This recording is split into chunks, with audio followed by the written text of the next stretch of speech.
Okay, so we're going to solve number 1, 2, and 3 from chapters 7 and 8 hard questions. So all 3 of these questions ask you to refer to the scenario. The scenario reads, suppose supply and demand are given by P equals 90 minus 2Q and P equals 10 plus 3Q, where price is in dollars and quantity is in thousands of units. Question 1 asks, what is this consumer surplus? Question 2 asks, what is the producer surplus? And question 3 asks, what is the deadweight loss associated with a tax of $20 per unit? Okay.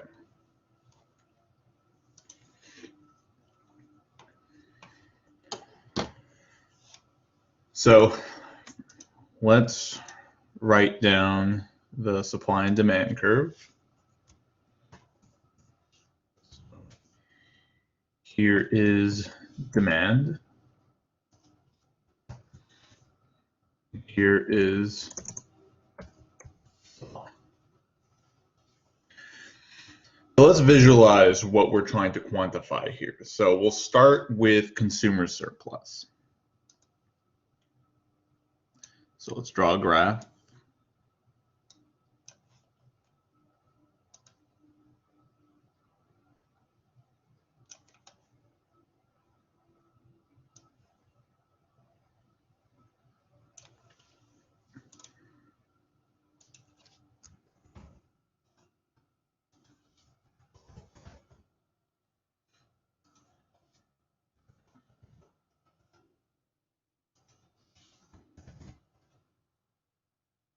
Okay. So we have supply, demand, we have the price and quantity axes. So we want to know what consumer surplus is. So real quick, consumer surplus is equal to, and this is consumer surplus of a particular consumer. Let's say consumer I. All right. So the consumer surplus of consumer I is equal to the willingness to pay of consumer I minus the price. We'll use P star indicating the equilibrium price. Okay, so clearly we see we're going to need the equilibrium price. So first let's find what the equilibrium is. So we'll set the supply and demand curve equal to each other. By now, this should be second nature for you. And so we'll do some algebra.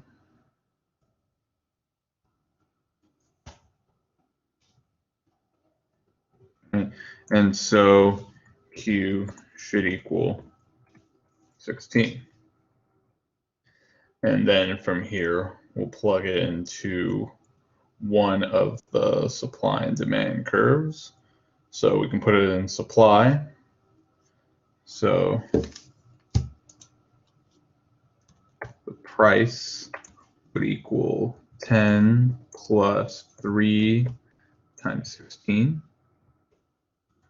which is equal to 10 plus 3 times 16, which is 48, plus 10 is 58. And you can confirm that. 2 times 16 is 32, and 90 minus 32 is 58. So you can do it that way as well.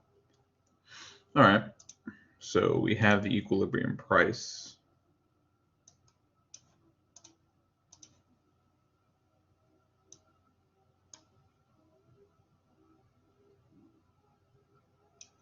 Okay.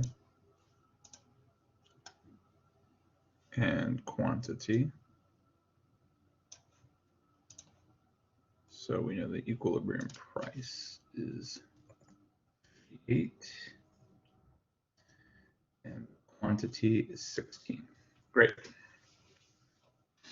Okay, so if we want to apply this definition of consumer surplus in this graph, right, what we see is the willingness to pay for a consumer is essentially represented by this demand curve.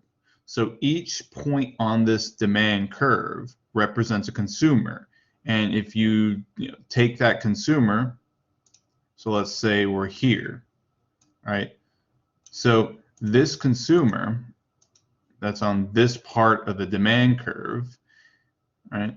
So if we go over to the y-axis or the price axis, so we'll say that this blue line here represents consumer I, right? This consumer here that we were representing, right?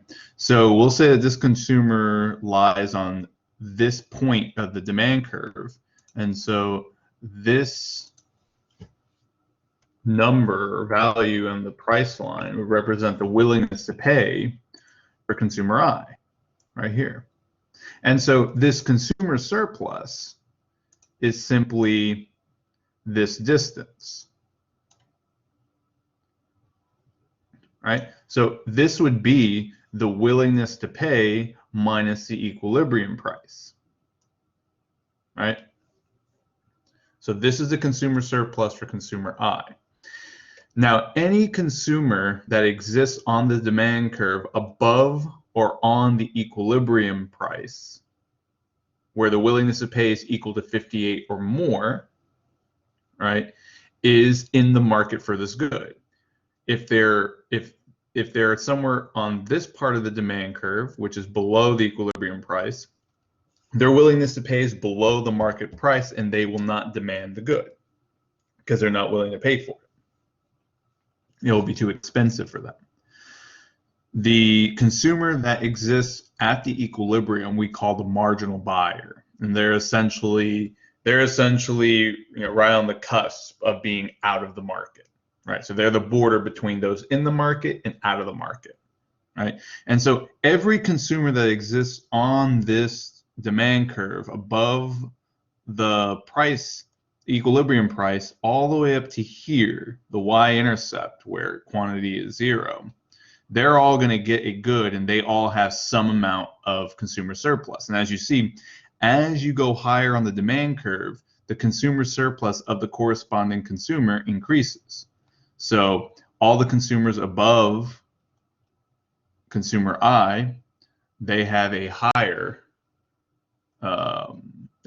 consumer surplus than the consumers below consumer I. Okay, so essentially, when a question asks what is a consumer surplus, we want to know the consumer surplus of the entire market, right? And that means that we want to sum up all the consumer surplus for all the we want to sum the consumer surplus of all the consumers that are buying a good in this market, which means from the marginal buyer all the way up to the y-intercept. And to do that, we take the area of this triangle, which makes sense, right? Because each of these consumers would have a line, and essentially all these lines for all these consumers would fill up this triangle here. Okay. So we know how to calculate the area of a triangle, right? We need the base, which we have here, right? So the base here is 16 units, which is the quantity. All we need is the height, which is the y-intercept minus this 58. We see that the y-intercept of the demand curve is 90, so we can just write that in.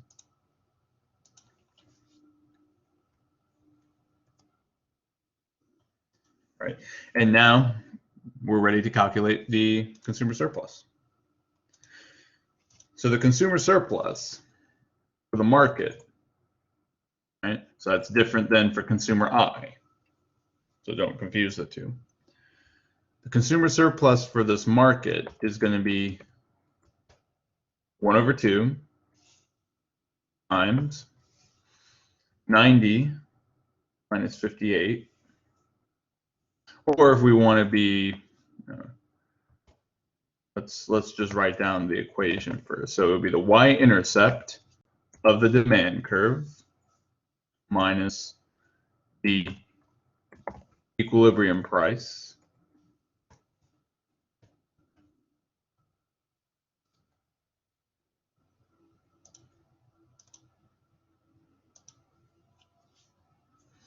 times the equilibrium quantity.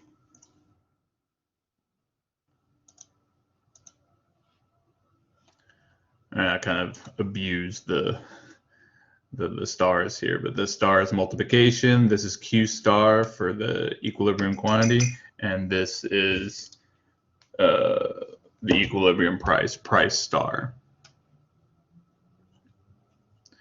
Okay, so if we actually do this calculation,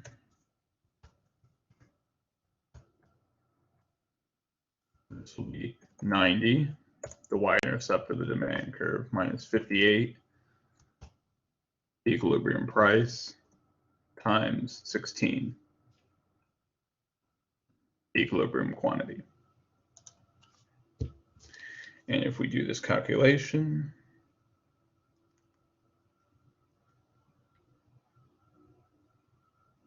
we have 90 minus 58, which is 32, times 16, divided by 2. This is 256. And that would be the consumer surplus. Now, the scenario said that this is in thousands of units, so we would multiply this by 1,000. So the consumer surplus is $256,000. And that is answer choice C. Now, to do producer surplus is essentially the opposite, right? Here, instead of the consumer, we're going to focus on the producer. So the producer surplus for firm I, or producer I, is going to be equal to the equilibrium price minus the cost to produce a unit of the good for firm I.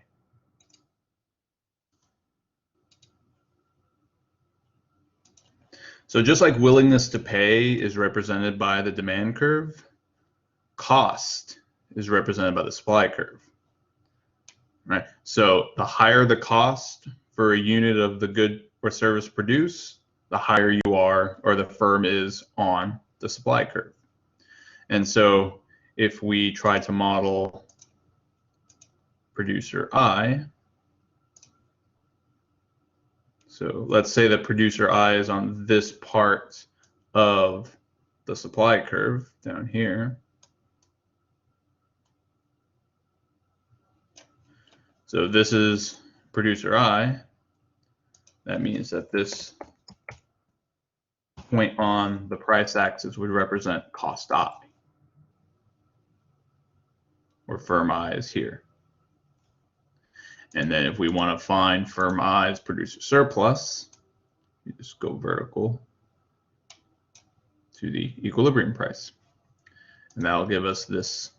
Now the question asks, what is producer surplus? So we want to know what it is for the entire market. So again, same concept, right?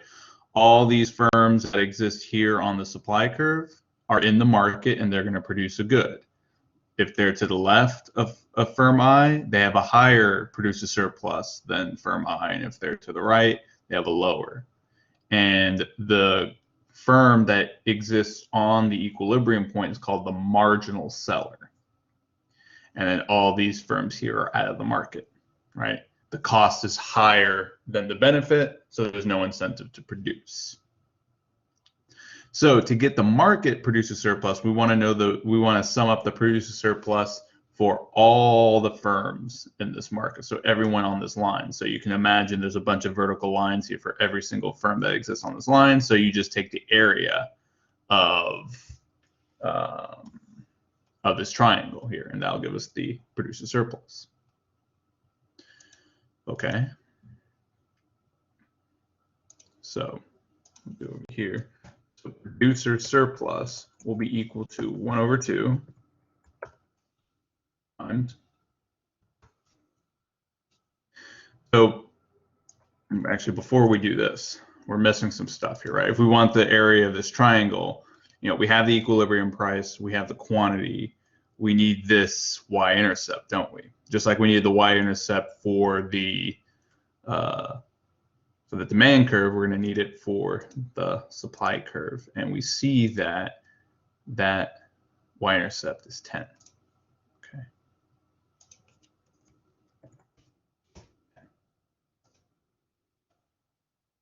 Great.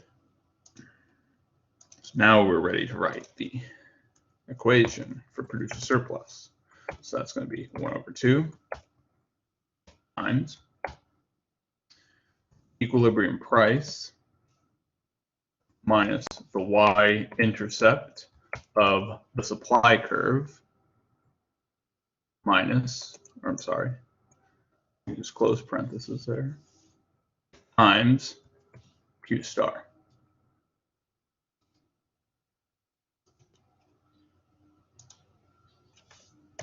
And if we do this calculation, we will see that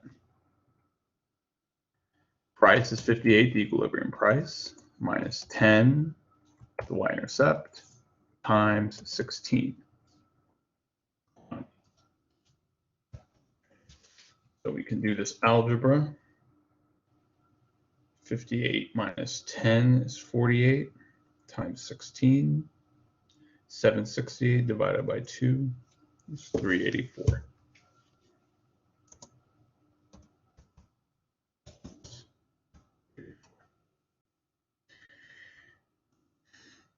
And the question says that this is in thousands of units. So the answer for what is producer surplus will be D, $384,000. Okay, we're almost done here. So the last question asks, what is the deadweight loss associated with a tax of $20 per unit? So let's clean this up, and we're going to redraw the graph. So let's just get the graph drawn so we can see this.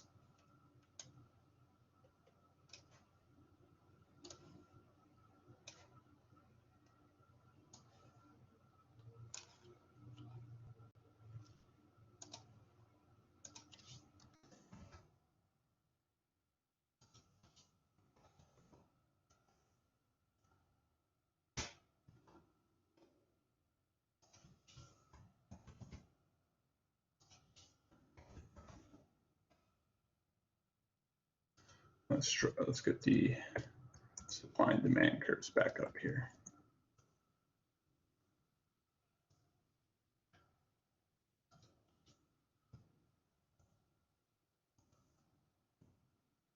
Okay, and the question, so question 3 says the deadweight loss associated with a tax of $20 per unit. So we know that the size of the tax is $20. Okay, so we know how to do taxes when it comes to either equations or graphs. So now we just want to know how to calculate the deadweight loss after a tax. So we can use the wedge method, which we know is equivalent to shifting either the supply or demand curve. Okay. And we can immediately carve out a couple things here. So we know that this is the price that consumers pay.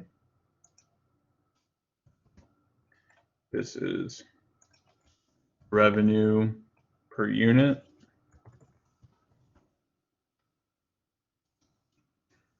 For firms. Okay. So price the consumer pays here, revenue per unit for firms. Okay. We know that this is going to be the equilibrium quantity after taxes. And this we already know, right? We have this information. This is 16. Okay, so we have a couple, we've essentially broken up this triangle. So if you take this entire triangle, and we know some numbers already, right? We know this is 90 up here, this is 10. If we wanted to, we could fill in 58 for the equilibrium price here. Now, what we didn't look at is we saw how to calculate consumer surplus and producer surplus, right? If you take this entire triangle, essentially add producer and consumer surplus, so write that down. If you add producer and consumer surplus, you'll have what's called total surplus, abbreviate ATS, and that's just the addition of consumer surplus and producer surplus. But you could directly calculate total surplus, right? You have the base of a triangle here, which is 90 minus 10, and then the height, which is 16, right? And so this entire triangle here makes up what's called total surplus. And if you notice, if you draw a line, we can take this line, for instance. Suppose that there's no tax. This line here would essentially be, which would essentially take the willingness to pay minus price, and then the cost or the price minus willingness to pay, or minus the cost of the firm here, right? So if you have the equilibrium line here, you would have that split. And so if consumer surplus, we take total surplus and replace consumer surplus. Let's say this is for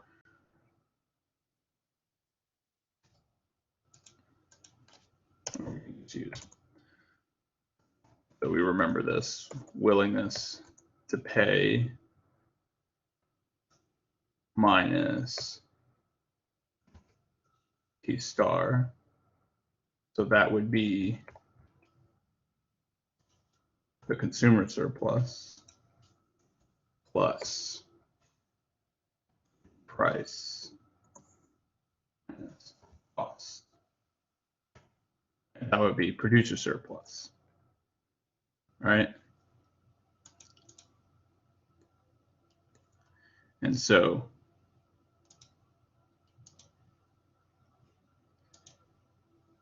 you'll notice here you can drop the parentheses because you have a plus sign. We have a minus on the price and a plus on the price. So price cancels out. And so what total surplus really represents is the willingness to pay of the consumer that purchased the good minus the cost of for the firm that produced the good. And that's really the total surplus or the total value or the total welfare that this good provides the market, right? So the more that consumers value the good, the higher their willingness to pay is, the more surplus or the more welfare a good provides the economy or the market. And the lower the cost of production, which includes opportunity costs for the producer, the higher the total surplus. So we can take, so that's what this big triangle represents. Now we've broken this up due to the tax, right? So we have this little spot, this triangle up here. This triangle up here is now the new consumer surplus. This triangle down here is the new producer surplus. This rectangle here is government revenue. And finally, this triangle here is the deadweight loss. And so what this question is asking us to calculate is essentially the area of this triangle, right? That'll tell us the deadweight loss, right? Because we know that the market was consuming and producing this number of goods before the tax. Now they're going to be producing this amount of goods. It's going to be less. So those goods that were lost, no one's getting that value, right? The consumer surplus didn't go to anybody. The producer surplus didn't go to anybody. Didn't go to the government, didn't go to the producers, didn't go to the consumers. So it's just lost, which is why it's called deadweight loss. Okay, so we need to know what the area of this triangle is, right? So the area, so the length here, right? This will be the base of the triangle. Well, we always have this value, right? That's just the size of the tax. If you already calculated what the consumers pay and the revenue per unit for the firms, well, then you can just take this minus this, and okay, you have that number. But we were given that the tax is $20. So you already know this base. The height of this triangle is the old equilibrium quantity before the tax. So all we need now is the quantity after the tax. So we can write down this equation. So deadweight loss is going to be equal to number 2, because it's a triangle, times the tax times quantity before tax minus the quantity after tax. And that's deadweight loss. So all we need, we have this, we know the tax is 20, the quantity before tax was 16. All we need to know is the quantity after the tax, and we did not write this correct. So okay, this should be after the tax. Okay. So we need to find this value. Well, how do we find this value? Well, you can pretend that we are shifting the demand curve down here, or you can pretend that we're shifting the supply curve up here. Doesn't really matter. We'll do the demand curve. So you know that we would shift the demand down 20 units, the size of the tax, right? And then this equilibrium point, so we can just show this for illustration purposes. So this would be the shift in the demand curve. Right, so this would be after tax demand. Okay. So we're interested in this intersection point. All right. So we have the after tax demand curve, which is going to be minus 20. So the minus part is the shift down demand equals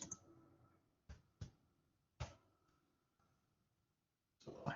So supply, that's this curve here. And then here, 90 minus 2Q minus 20 is the blue demand curve here. And we just do some algebra, right? So 90 minus 20, 70. Put the minus 2 on the other side. So that would be 10 plus 5Q. And we have 60 equals 5Q. So Q is equal to 12.